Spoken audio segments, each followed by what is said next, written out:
Least count of the vernier callipers या vernier constant एक ही बात है। अब इस सवाल में उन्होंने पूछा क्या था, वर्नियर कांस्टेंट। ये बात अगर किसी ने प्रैक्टिकल कर रखे हैं या एनसीईआरटी की वो प्रैक्टिकल वाली बुक देख रखी है तो उसको याद आ जाएगी।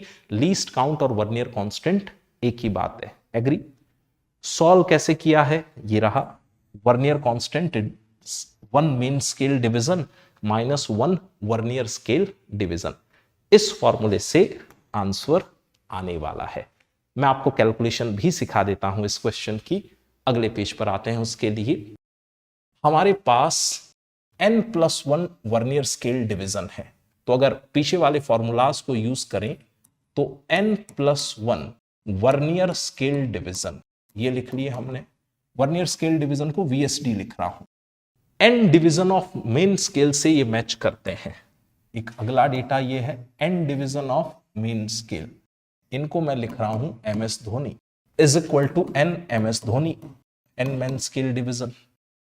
अगर यहां से सॉल्व करें अपन तो 1 vernier scale division is equal to n by n+1 main scale division.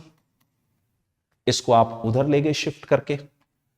Least count या वर्नियर कांस्टेंट दोनों एक ही बात है। ये होता है 1 MSD minus 1 VSD। 1 MSD minus 1 VSD। VSD का डेटा रख देते हैं 1 MSD माइनस 1 VSD अपने पास कितना था, n बाय n+1 MSD।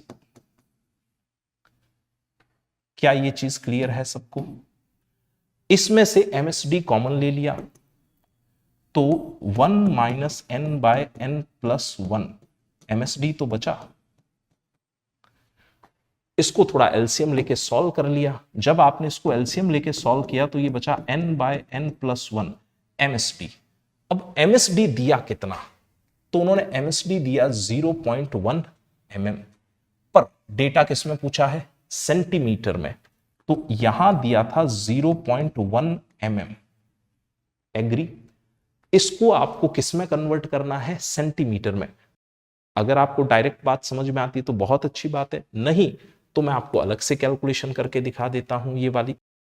कैसे? यहां देखिए हमारे पास है 0.1 मिलीमीटर।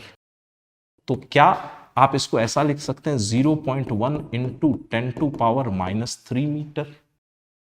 इसमें 0.1 यहां पड़ा रहा, 10⁻⁻1 भी यहां पड़ा रहा। इसको आपने लिख दिया 10⁻⁻² मीटर। अब जरा ध्यान दीजिएगा, ये आपने लिख दिया 1/10 और ये भी आपने लिख दिया 1/10 और ये आपने लिख दिया सेंटीमीटर। तो क्या 1/100 सेंटीमीटर लिखा जा सकता है? वही तो लिखा है। अब ऐसा कौन सा ऑप्शन, ये रहा।